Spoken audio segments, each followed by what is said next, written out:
अरे आपको एक शहर से दूसरे शहर जाने के लिए ट्रेन का किराया नहीं होता आपका, और वो देश छोड़कर भागना वीजा बन जाएगा आपका। आपका पासपोर्ट है? कितने लोग खड़े जिनके पास पासपोर्ट है? पासपोर्ट है?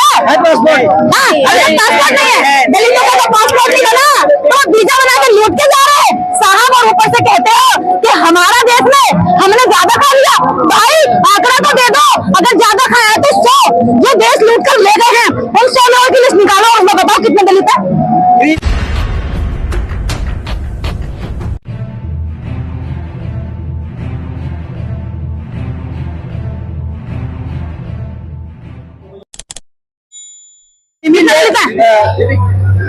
कॉलेजियम सिस्टम पर आपने आघात किया। कॉलेजियम सिस्टम का सही नहीं है इस देश के संविधान के लिए, की जनता के लिए, बहुजन समाज के लिए। तो कॉलेजियम सिस्टम पर कब आंदोलन होगा आपका निर्देश? ये कॉलेजियम सिस्टम के लिए भी आंदोलन है। हम जहाँ जहाँ आवाज उठाते कॉलेजियम सिस्टम खत्म होना चाहिए। जज का बेटा जज नहीं बनेगा, जब राजा का बेटा राजा नहीं बनेगा संविधान के बाद, तो जज का बेटा जज कैसे बन रहा है? ये बेईमानी है सरासर। देश की बाकी आवाम के साथ ये बेईमानी है। देश के अंदर केवल 4 या 8 परिवारों के, धनाढ्य परिवारों के लोग जज बन रहे हैं। बाकी देश की जनता क्या पागल है कि तुम्हारे जजमेंट को मानती रहेगी? और जो काम संविधान सभा को करना चाहिए, जो काम पार्लियामेंट को करना चाहिए, सरकार को करना चाहिए, वो सुप्रीम कोर्ट कर रहा है। इसी से पता चलता है जातिवाद। EWS पर अभी तक सुप्रीम कोर्ट नहीं बोला, और इस देश के अंदर कॉलेजियम पर सुप्रीम कोर्ट नहीं बोला। बैंक लोग खाली पड़े उस पर सुप्रीम कोर्ट नहीं बोलता। NFS करके हजारों एकलव्य, लाखों एकलव्यों को भारत चाहे उनका गला अंगूठा काट लेते हैं, इस पर सुप्रीम कोर्ट नहीं बोलता। अभी जो बस्तियां, जो जातियां पीछे रह गई हैं, उनकी शिक्षा इतनी महंगी है कि वो इतने बड़े बड़े स्कूलों में इतनी महंगी फीस के वो पढ़ा नहीं सकते अपने बच्चों को, तो नौकरी कैसे मिलेगी? इस पर सुप्रीम कोर्ट नहीं बोलता। लेकिन सुप्रीम कोर्ट किसमें बोलता है? जातिवादी सुप्रीम कोर्ट। ये सुप्रीम कोर्ट नहीं है भाई, ये मनु पालिका है, ये ब्राह्मण पालिका है, ब्राह्मणों का कब्जा है। और देश की जनता को उससे आवाज उठानी चाहिए कि ये देश तुम्हारे बाप का नहीं है, इस देश का है एक नागरिक। इस देश की खून और मिट्टी इसमें मिली हुई है हर किसी की। तो ये देश के अंदर केवल 4 परिवारों के लोग देश के लिए कानून नहीं बना सकते, ये बेईमानी है। अगर किसी को मिला है तो वो जनरल को मिला है। कैसे? सदियों उसने शिक्षा पर एकाधिकार रखा है, तो वो षड्यंत्रकारी रहा। कलम से उसने NFS किया, अभी NFS करता है, बैकलॉग करता है, तो वो क्या है? वो यही है कि वो कलम से मारता है। और इसको बाबा साहब डॉक्टर अम्बेडकर कलम कसाई कहते थे कि तलवार से नहीं मारते, कलम से हमारा गला कसता है। तो अगर 100% आरक्षण मिला तो इस भारत के अंदर सवर्ण क्लास को मिला, वो आज भी ले रहा, 50% उसके पास है ऑलरेडी। और रातों रात 48 घंटे के अंदर बिना चर्चा, बिना डाटा के EWS कोटा उनको दे दिया गया। तो भैया उन्हें कितना लोगों का खा के पेट फटा जा रहा है, सरकार उनको दिए जा रही है। और जो भूखे हैं, गरीब है, शोषित है, वंचित है, उनको देने से सरकार कह रही है थाली में से छीन लो। तो ये सरकार का और कोर्ट का दोनों का गंदा फैसला है। और ये ना समझे कि जनता समझती नहीं है, ये जनता 1947 से पहले की नहीं है कि तुमने जो कहा माई बाप मान लिया।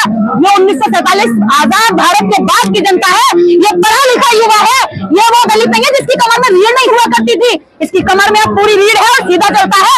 सवाल करेगा आखिर मेरा हिस्सा गया कहाँ? अगर तुम्हें लगता है कि किसी ने ज्यादा खा लिया तो जातिवार जनगणना कराइए, जिसके जितनी संख्या है उसको संख्या अनुपात में दे दीजिए। काहे की बेईमानी, काहे की चीटिंगबाजी? हमारे जो आपस में मनभेद हो रहा है कि EWS से वो ज्यादा खा गए, हमारे मन की भी नफरत मिटेगी। उनको लगता है कि आरक्षण से हम ज्यादा खा गए, उनके ही मन की नफरत मिटेगी।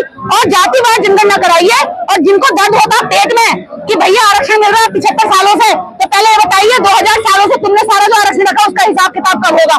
बैठो चलो कर लो हिसाब अगर करोगे तो तुम्हारा सिर के बाल से लेकर पैर के नाखून तक तुम जो है ना दलितों के कर्ज में बिंदे हुए निकलोगे, कर्ज नहीं उतार पाओगे, तो बेईमानी नहीं चलेगी और ना बेईमानी होने देंगे। आप जाति जनगणना की बात कर रही हैं और वो कहते हैं कि जाति जनगणना करने से जातियों में लोग बट जाएंगे। अब कौन से इकट्ठे बताओ?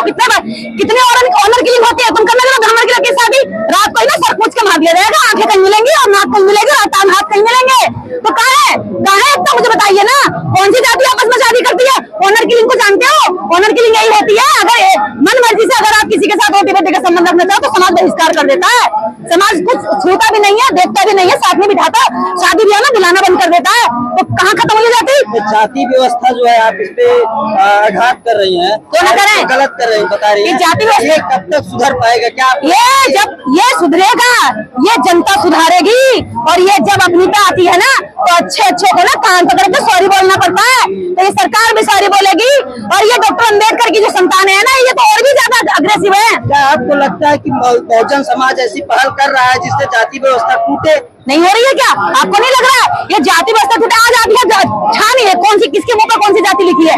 ये समस्त जातियों के लोग यहाँ पर हैं, और वो इसीलिए है क्योंकि उन्हें लगता है कि डॉक्टर अम्बेडकर ने हमें आजादी में हमें भी कुछ योगदान दिया है, तो वो लोग जागरूक हो रहे हैं, वो जातिवाद नहीं मानते। देखिए जातियां जब खत्म करनी है तो जातियों को उनके आधार पर उनको हिस्से की बंटवारी हो, वो जातियों के आधार पर हो। कैसे पता करोगे आपने किसने ज्यादा खा लिया? क्योंकि जाति के आधार पर लोगों ने छीना है। जो क्रीमी लेयर आया है उसका कोई डाटा है सुप्रीम कोर्ट कोई डाटा नहीं है के पास? सुप्रीम कोर्ट के पास SC/ST रिजर्वेशन के क्रीमी लेयर का कोई डाटा नहीं है, लेकिन सुप्रीम कोर्ट के क्रीमी लेयर का डाटा निर्देश के पास है। पूछ लो, जज का बेटा जज बनता है, कॉलेजियम से जज का बेटा जज बनता है, और DY चंद्रचूड़ का बेटा खुद जज बनने की तैयारी कर रहा होगा। जो बाकी जज बैठे 7 जजों की पीठ ने ये फैसला सुनाया, और 7 जजों की पीठ में 6 जजेस ब्राह्मण हैं। इस देश के अंदर कहां से आ रहे हैं ये? 3% ब्राह्मण और 100% सुप्रीम कोर्ट में जुडिशरी में कब्जा, 3% ब्राह्मण और देश के कारपोरेट में कब्जा, और 3% ब्राह्मण। आपको पता है जब से ये पिछले 8 सालों में लगभग 7 लाख ब्राह्मण इस भारत को छोड़कर भाग चुके। आप शेर के नाम पर वाल्मीकि और जाटा समाज में या और अन्य पिछड़ा समाज में एक सुप्रीम कोर्ट ने जिससे इंसाफ की उम्मीद है, अंतिम विकल्प वही बचा है सुप्रीम कोर्ट, और उसने एक डिसीजन दिया। क्या मानते हैं कि वो हमारे खिलाफ समाज में फूट डालने का काम किया है? आपको क्या लगता है ये फूट डालने का काम नहीं है? अगर वास्तव में उनकी उन्नति का काम कर रहे होते तो आरक्षण की सीमा बढ़ाते।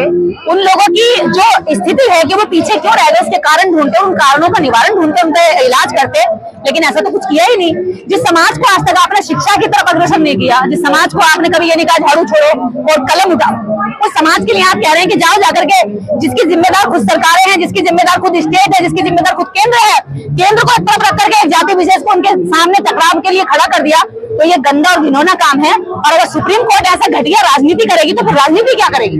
अपने समाज को, जो पिछड़ा हुआ समाज है, आज भी शोषित वंचित है, आजादी के 77वें साल में भी, क्या संदेश देंगे आप? मैं यही कहना चाहूंगी कि इस भारत के अंदर जिन लोगों को वास्तव में न्याय मिलना चाहिए था, जिनके लिए वास्तव में संविधान लिखा गया था, उसकी रचना की गई थी, उसमें ऐसे प्रोविजन किए गए थे कि वो आगे आए, जो पिछड़ी भूमिका में रह रहे हैं वो मुख्य भूमिका में जुड़े और देश के निर्माण में अपना योगदान निभाएं। ऐसे लोगों को आज तक नहीं आने दिया, जबकि इसके एवज में संविधान के अंदर आरक्षण का भी प्रावधान किया गया, स्पेशली ताकि उनको उठाया जा सके। और संविधान के तहत दिए गए आरक्षण को हमेशा से टारगेट किया गया, उसको हमेशा ये कहा गया कि ये तो गरीबी उन्मूलन का कार्यक्रम है, लेकिन ऐसा नहीं है। जातियों के आधार पर कल एक ने सवाल किया कि मेरा भी एक आदमी गरीब है, ब्राह्मण भी एक गरीब है, क्या उसको भी आरक्षण मिलेगा? ब्राह्मण भी जो है बहुत नीच है कर्म से, तो क्या उसको भी आरक्षण मिलेगा? तो मैंने उसको यही सवाल किया, उसका यही जवाब दिया कि हाँ, क्यों नहीं मिलेगा, बिल्कुल मिलेगा। इसके बाप दादा को सदियों तक शिक्षा से दूर रखा गया हो, इसकी माँ का शुद्धिकरण करने के नाम पे, इसकी बहन का, भाभी का शुद्धिकरण के नाम पे घर में 3 लाख दलितों ने अपने घर में रखा हो, और दूसरी शर्त यह स्वास्थ्य, शिक्षा और रोजगार, इन तीनों से सदियों तक दूर रखा गया हो, और जो ग्रंथ है उनको लिखने और पढ़ने दोनों पर सजा दी गई हो, और सामाजिक व्यवस्था में इन्हें बस्तियों से दूर रहने का आदेश दिया गया हो, इन्हें सड़क पर चलने का नहीं अधिकार दिया गया हो। हाँ, ऐसे ब्राह्मण को भी हम आरक्षण की सीमा में शामिल कर सकते हैं। मैं अपनी सीट दे दूंगी, मैं कह रही हूँ, मैं अपनी औलाद की सीट देने को तैयार हूँ। अगर उसके साथ ये सब हुआ है तो उसको सदियों से गौमूत्र और मल मूत्र और सारा मूत्र और जो मल है पूरे देश की जो टट्टी है उसको उठाने का सदियों से आरक्षण मिला हो, तो उसको ये जो है इसमें शामिल किया जा सकता है। लेकिन ये कौन सी बात हो गई कि भैया जो लोग दर्द में हैं, जो लोग तकलीफ में हैं, उनकी तकलीफ को तुम मजाक समझते हो, ड्रामा कर रहे हो, ऐसे कहते हो, तो उनसे तुम उनका हक भी छीनोगे। अपनी थाली में 50 रोटी है और उसकी थाली में मात्र आधी रोटी है, तो उस रोटी को भी लकड़ी से खींच रहे, और नहीं खींच पाए तो उसमें मिट्टी डालने के लिए तुझे खाने भी नहीं दूंगा। तो ऐसा घटियापन ये खत्म कर दो। मनो सिस्टम और मनो सोच को जब तक नहीं मारोगे, देश एकता में नहीं आएगा। जी।